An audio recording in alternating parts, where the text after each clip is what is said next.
Olá, uma excelente noite. Hoje, dia 10 de novembro de 2023. Fazia alguns meses, eu creio, que eu não fazia uma live aqui neste canal. É um prazer estar novamente aqui compartilhando com vocês um assunto relevante. Hoje comigo o professor Samuel Merbach. Nós vamos falar aí sobre um pouco, né, da Súmula Teológica de São Tomás de Aquino. Vamos pegar aí cinco artigos, né? Boa noite, professor. Seja bem-vindo, viu? Sejam Boa todos bem-vindos noite, aí, aliás. professor Nildo Moraes, como vai? Hoje, uma sexta-feira em que a gente vai estar falando sobre um assunto voltado à teologia, né? São Tomás de Aquino é considerado o maior teólogo cristão por muitos, né? Em Uhum. razão de várias obras que ele publicou durante a vida, e talvez a mais importante delas é a Suma Teológica, né? Que é estudada em seminários e por pessoas aí ligadas à teologia, em que ele faz uma síntese de todo o conhecimento cristão até a época dele, né?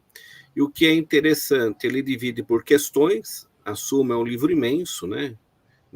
Umas 2, 3 mil páginas, né? E ele Uhum. divide por questões e por artigos, de maneira que fica mais fácil, né? Fica mais pedagógico para o estudante entender as questões que são por ele propostas, né? E o que é Vou colocar interessante, na ele tela aí, sempre fala, professor. sim, ele sempre fala da posição contrária, depois ele dá uma solução, e depois, nos 3 primeiros tópicos, que são contrários ao entendimento dele, ele rebate cada uma das questões, né? Então, maneira que a gente tem uma tese, uma antítese e uma síntese, né? Não deixa de ser também um pensamento dialético, que Uhum. através de ideias contrárias, ele propõe a solução do problema que está sendo elencado, né? E hoje a gente vai estar falando da diversidade das leis, né? Quais são as leis, quais são os tipos de leis Uhum. no entendimento de São Tomás de Aquino, professor Nildo. Então, que é o artigo 1, né? Se há uma lei eterna, né? O primeiro discute-se assim: parece que não há nenhuma lei eterna. Sim, e aí ele vai dar 3 argumentos dos Aham. pensadores que são contrários à existência de uma lei eterna. Então, no artigo 1, item 1, ele escreveu assim: pois toda lei é imposta a alguém. Ora, como só Deus existe a eterno, né? Ab eterno, ele coloca aqui, nenhuma lei pode ab eterno ter sido imposta a ninguém. Logo, nenhuma lei eterna. Item 2. Demais, a promulgação é a essência da lei. Ora, esta não poderia sê-la ab eterno, porque ninguém há de tê-la promulgado ab eterno. Logo, nenhuma lei pode ser ab eterna. 3. Demais, hein? A lei importa em ordenação para um fim. Ora, nada do que se ordena para um fim é eterno, porque só o último fim o é. Logo, nenhuma lei é eterna, né? Então ele está colocando argumentos contrários, né? Depois a gente vai ver a Uhum. solução e como ele rebate cada um desses argumentos, né? E continuando ainda, o item 3 está expresso assim: mas em contrário, Agostinho diz: a lei que é chamada razão suma não pode deixar de ser considerada imutável e eterna, e, por todo, ser inteligente, né? Uhum. E agora ele vem dar a solução para essa questão, né? Então, conforme aqui, né? Então ele vai falar o seguinte: como já dissemos, questão 90, A1, A de 2, A3 e A4. Então, quem quiser, quem está com o livro depois quiser conferir, poderá conferir, né? A lei não é mais do que um ditame da razão prática do chefe que governa uma comunidade perfeita. Ora, supondo que o mundo seja governado pela providência divina, como estabelecemos na primeira parte, a questão 12A1 e A2, é manifesto que toda a comunidade do universo é governada pela razão divina, por onde a razão mesma do governo das coisas, em Deus, que é o regedor do universo, tem a natureza da lei. E como a razão divina nada concebe temporalmente, mas tem o conceito eterno, conforme a Escritura, PR 8:23, é forçoso dar a essa lei a denominação de eterna. Então, aqui ele resolveu o problema. Mas, entretanto, ele ainda faz a questão de contra-argumentar os 3 primeiros tópicos acima, e que eram defendidos por pessoas que eram contrárias, né, à existência de uma lei eterna, né? Então, ele vai fazer a resposta às 3 primeiras objeções, né? Então, aqui vamos ver cada uma delas. Donde a resposta à primeira objeção: as coisas que em si mesmas não existem, existem em Deus, enquanto por ele pré-conhecidas e pré-ordenadas, como aquilo da Escritura, Romanos 4:17, que chama as coisas que não são as que são. Assim, pois, o conceito da lei divina tem a natureza de lei eterna, enquanto ordenada por Deus para o governo das coisas, por ele pré-conhecidas. Segunda objeção ao item 2, que nós já vimos anteriormente, está ali acima no texto, né? Então, resposta segunda. A promulgação se faz verbalmente por escrito, e de ambos os modos recebe a lei eterna a promulgação da parte de Deus que a promulga, pois é eterno o verbo divino e eterna é a escritura do livro da vida. Mas essa promulgação não pode ser eterna por parte da criatura que a ouve ou a observa. E agora, novamente, ele vai fazer a resposta ao terceiro item, né? Então, ele vai falar o seguinte: a lei implica ativamente ordem para um fim, enquanto por ela certas coisas se orientam para este, mas não passivamente, no sentido em que a própria lei se ordena para um fim, salvo por acidente, no governador, cujo fim está fora dele, para o qual também necessariamente há de a lei se ordenar. Ora, o fim do governo divino é Deus mesmo, nem a sua lei dele difere. Portanto, a lei eterna não se ordena para outro fim, professor Nildo. Perfeito. E aí nós temos aí, então, o artigo 2º, né? Se há em nós uma lei natural. Ele diz: o segundo discute-se assim: parece que não há em nós nenhuma lei natural. E aí, repete-se, né? A forma como Tomás de Aquino ordena, né? Concatena suas ideias. Ele dá ali 3 argumentos, né? Contra-argumentos e solução. Então, prossigamos, professor. Então, olha só, então ele está falando agora, né, que parece que não há lei natural. E ele vai colocar aqueles doutrinadores que defendem esse argumento, né? Então, item 1, ele fala o seguinte: pois o homem é suficientemente governado pela lei eterna. Assim, Agostinho diz que pela lei eterna torna-se justo o ser em todas as coisas ordenadíssimas. Ora, a natureza não abunda no supérfluo, assim como não falha no necessário. Logo, não há o homem nenhuma lei natural. Ele está falando os argumentos que são contrários à lei natural. E tem 2, né? Segundo argumento.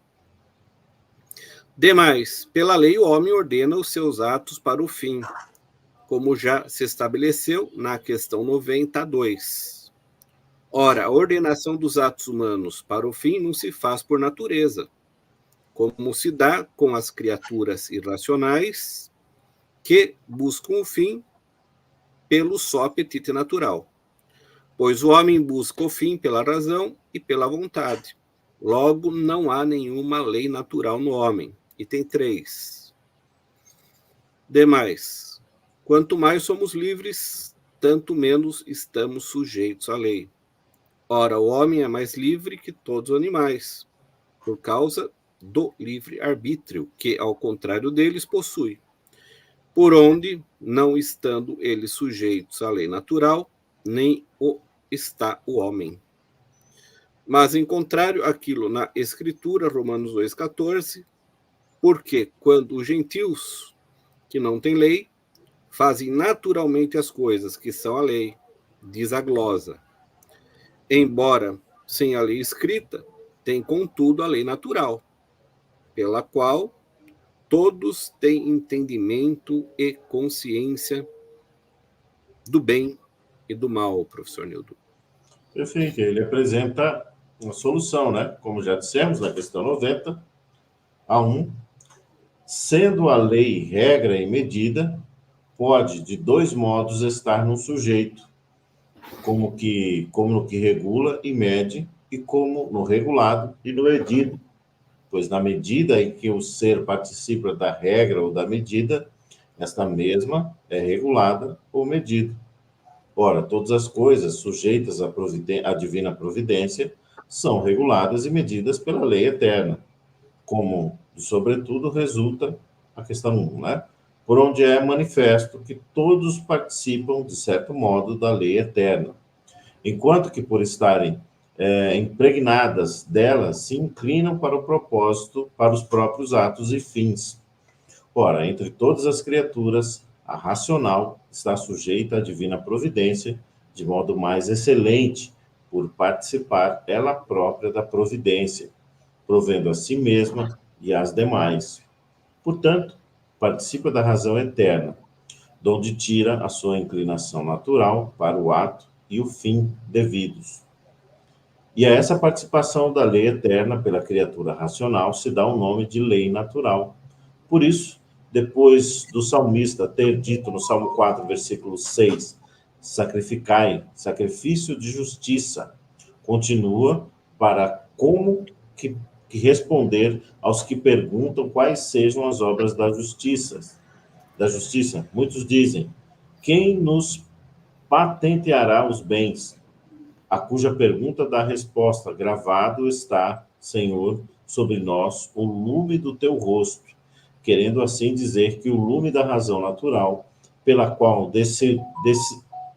discernimos o bem e o mal, e que pertence à lei natural, não é senão a impressão de nós no lume divino, por onde é claro que a lei natural não é mais do que a participação de uma lei eterna pela criatura racional. E aí, o professor pode ir.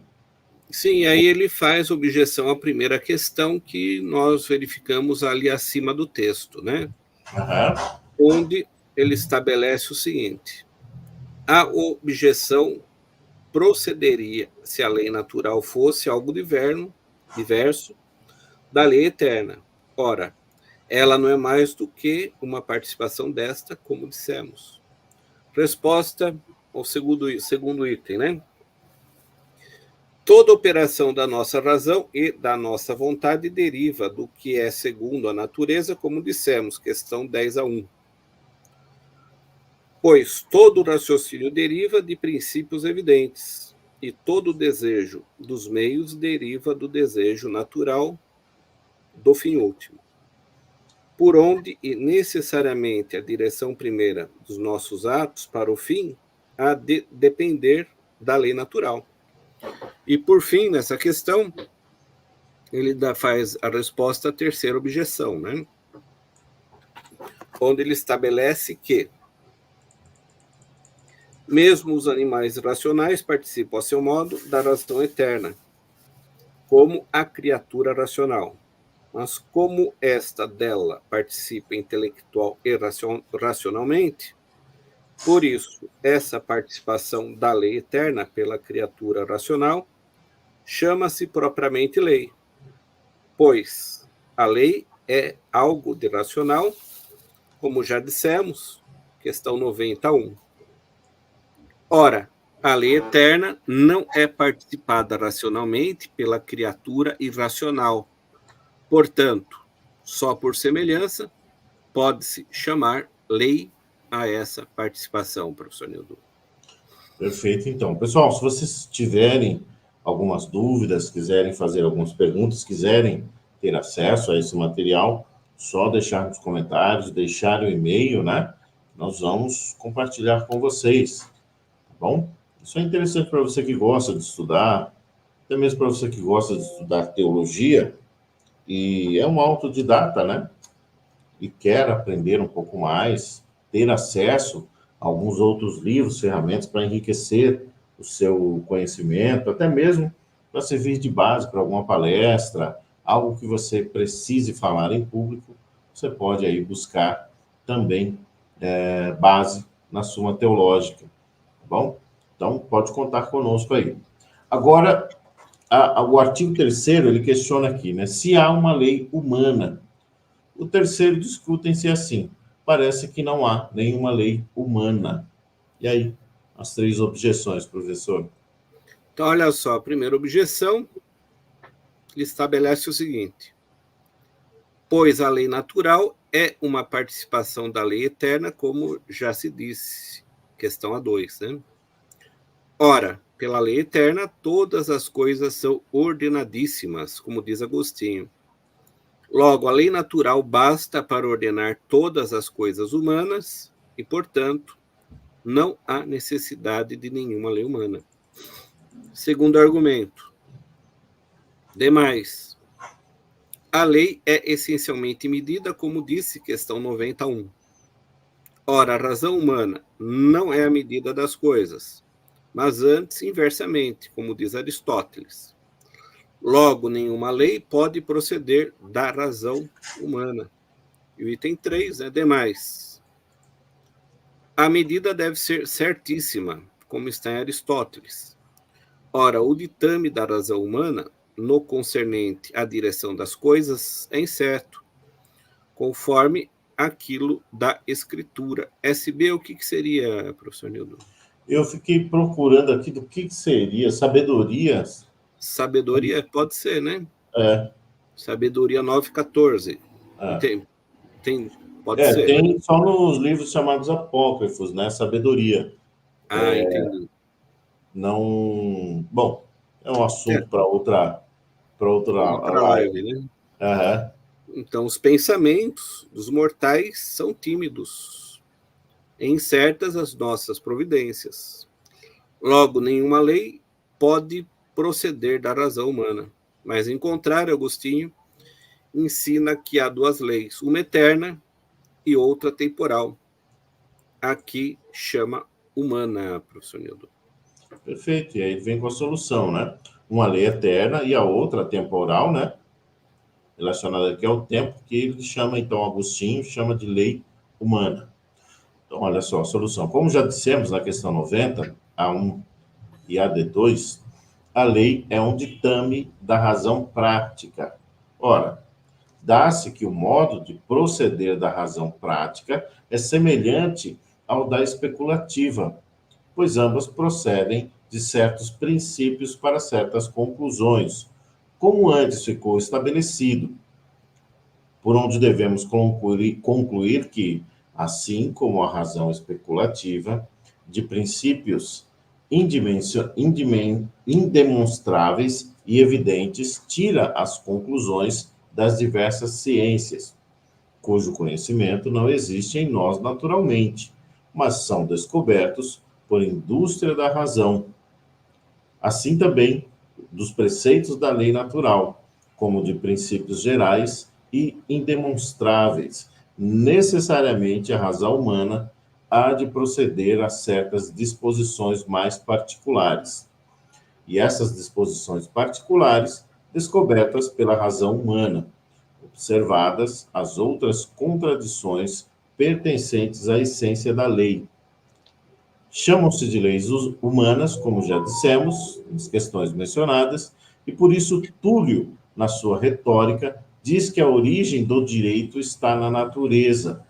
Daí, em razão da utilidade nasceram certas disposições costumeiras. Depois, o medo e a religião sancionaram essas disposições oriundas da natureza e aprovadas pelo costume. Aqui, relacionado ao direito, o direito consuetudinário, né, professor? Exatamente, o direito costumeiro, professor Nildo. Direito que é baseado, né, nos Aham. costumes e nas tradições de um determinado povo, né? E aí, dando sequência ao texto da Suma Teológica, o São Tomás de Aquino, ele faz a resposta à primeira objeção, em que ele diz o seguinte: a razão humana não pode participar plenamente do ditame da razão divina, mas o pode ao seu modo e imperfeitamente, por onde, pela razão especulativa, por uma participação natural da sabedoria divina, temos o conhecimento de certos princípios comuns, mas não o conhecimento próprio de qualquer verdade, como a contém a sabedoria divina.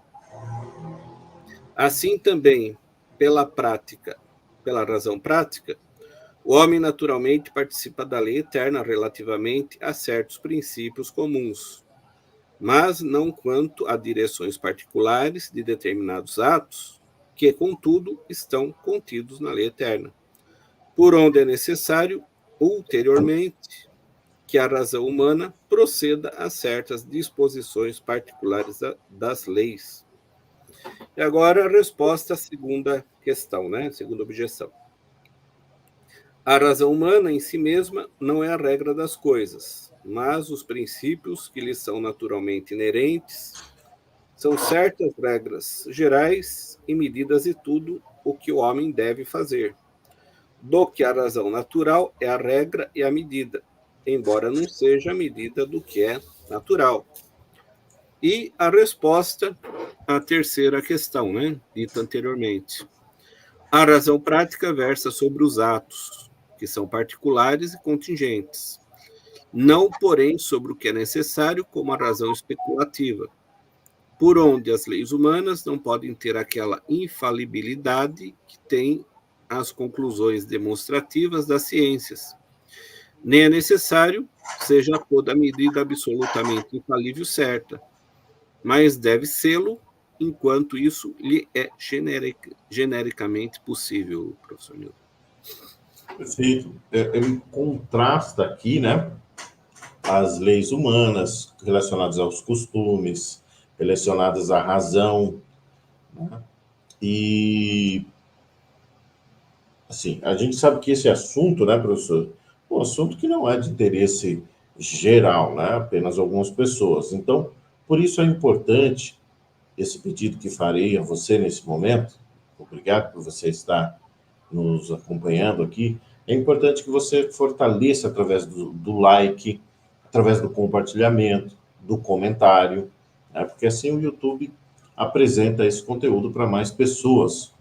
E seguindo aqui, então, o artigo 4, se é necessário haver uma lei divina. E aí, escute-se assim, parece que não é necessário haver nenhuma lei divina.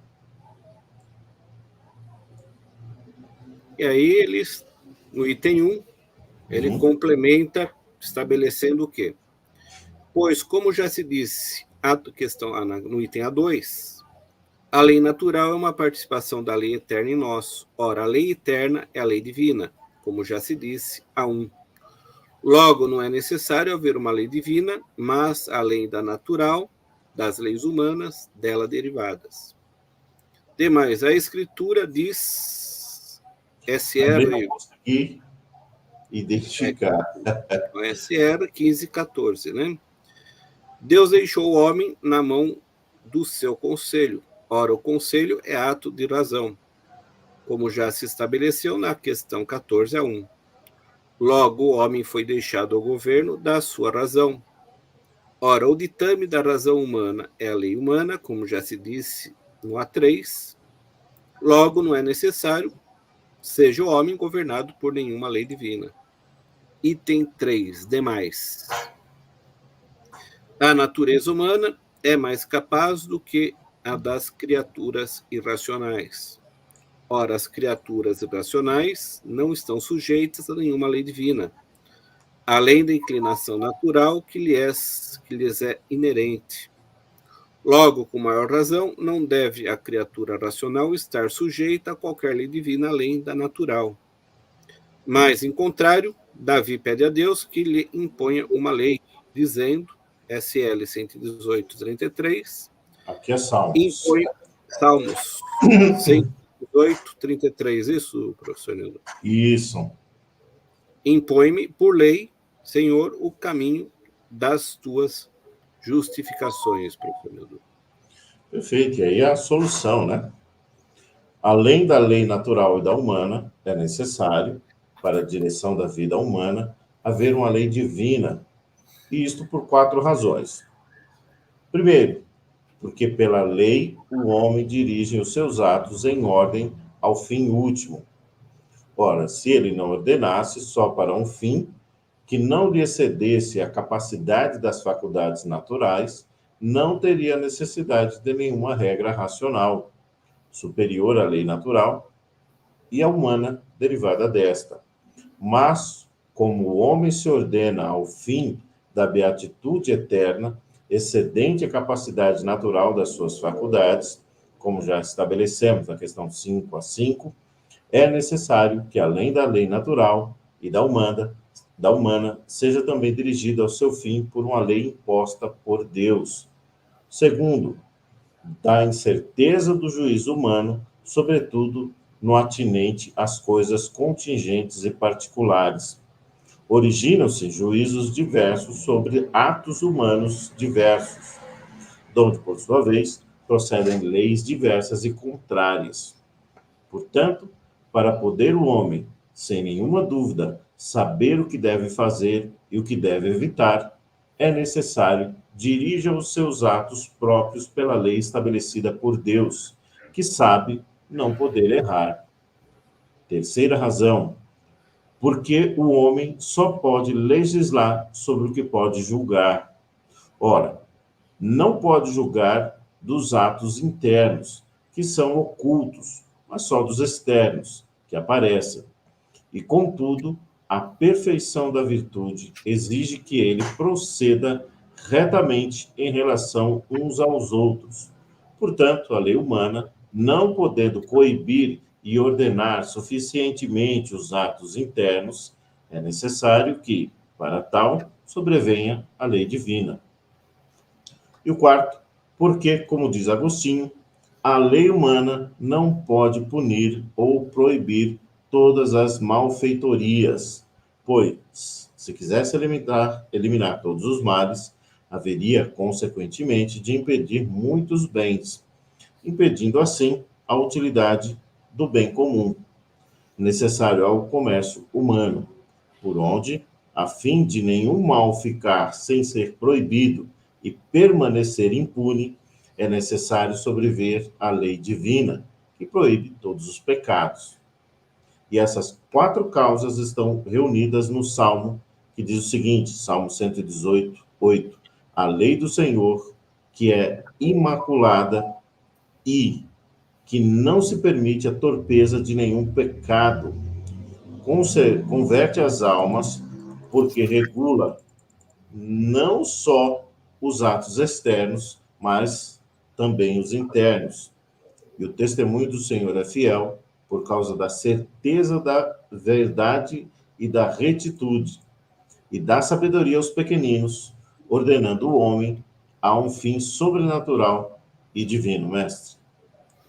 E aí ele faz novamente, né, a objeção à primeira questão, que está lá acima do texto. Ele diz o seguinte: pela lei natural, o homem participa da lei eterna, proporcionalmente à capacidade da sua natureza. Mas importa que, de modo mais alto, seja levado ao fim último e sobrenatural. E por isso se lhe acrescenta a lei dada por Deus, pela qual a lei eterna é participada de modo mais elevado. Resposta à segunda questão, né? O conselho é uma perquisição e, portanto, há de proceder de certos princípios.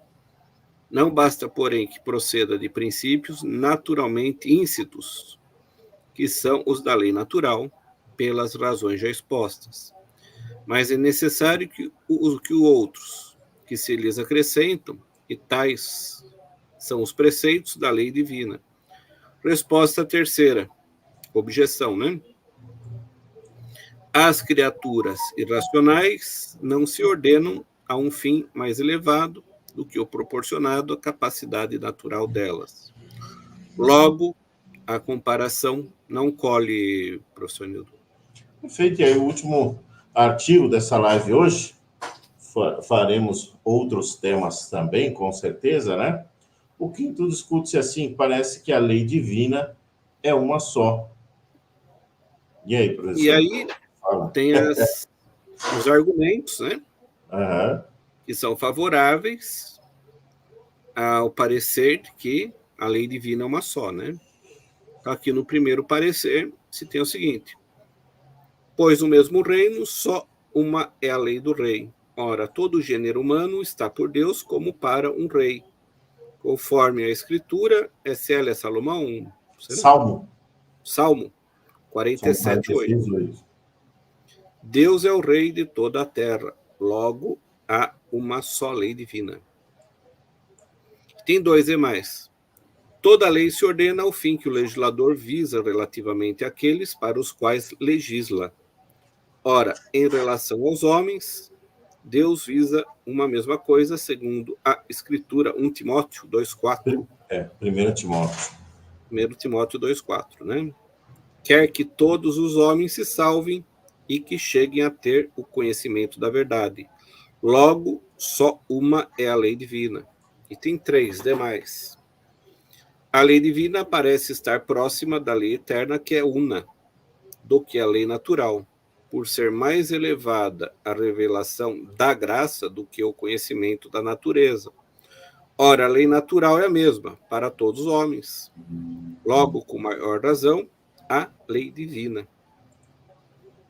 Mas, em contrário, diz o apóstolo, Hebreus. Hebreus 7,12, né?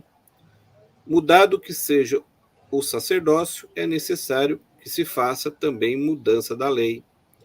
Ora, como no mesmo lugar se diz, duplo é o sacerdócio, o levítico e o de Cristo.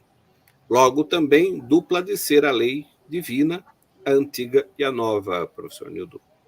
Isso aqui é algo assim bem interessante. Então, é um tema até um tanto polêmico, levaria alguns longos minutos para explicar. Mas esse texto ele está dizendo assim, mudando o sacerdócio. Ele fala o Levítico e o de Cristo. A tribo de Levi, ela ficou como a responsável pelos serviços do tabernáculo, né, em Israel. E também o sacerdócio de Cristo. Mas, de acordo com as escrituras, Jesus ele veio da linhagem de Judá, tanto é que ele é conhecido como leão da tribo de Judá. Então, por isso que eles falam que houve uma mudança de sacerdócio, porque Cristo é o sumo sacerdote. Então, aqui ele coloca, estabelece aqui, ó, o sacerdócio levítico e o de Cristo, por conta disso. E aí gera uma série de pontos de vista diferentes, digamos assim, professor. Mas, por favor, pode continuar. Então vamos ver, né, como que o São Tomás de Aquino resolveu esse problema difícil, né? Vamos ver aí o que ele estabelece, né? Como já dissemos a primeira parte, questão 33, a distinção é a causa do número. Ora, de dois modos podem as coisas se distinguir. De um, quando absoluta e especificamente diversas, como o cavalo e o boi. De outro, como o perfeito se distingue do imperfeito dentro da mesma espécie. Assim, a criança do homem. Ora, é deste modo que a lei divina se distingue em lei antiga e nova, por onde o apóstolo, Gálatas.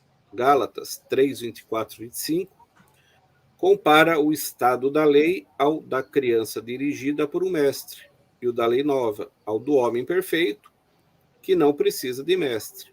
Ora, a perfeição e a imperfeição da lei se fundam nas três funções já antes expostas. Assim, primeiramente, pertence à lei ordenar para o bem comum, como para o fim, segundo já dissemos, questão 92. E esse bem pode ser duplo. Um é o bem sensível e terreno, ao qual ordenava diretamente a lei antiga. Por isso, logo no princípio dela, o povo é convidado ao reino terrestre dos cananeus. O outro é o bem inteligível celeste, ao qual ordena a lei nova. Por isso, Cristo, logo no princípio da sua pregação, convida para o reino dos céus, dizendo, Mateus 4,17, Isso. fazei penitência, porque está próximo o reino dos céus. Donde o dizer Agostinho, que as promessas das coisas temporárias são contidas no Antigo Testamento, que por isso se chama Antigo, ao passo que a promessa da vida eterna pertence ao Novo Testamento. Em segundo lugar, a lei pertence dirigir os atos humanos conforme a ordem da justiça, no que também a lei nova extravaga da antiga, ordenando os atos internos da alma, conforme aquilo da Escritura, Mateus 5,20.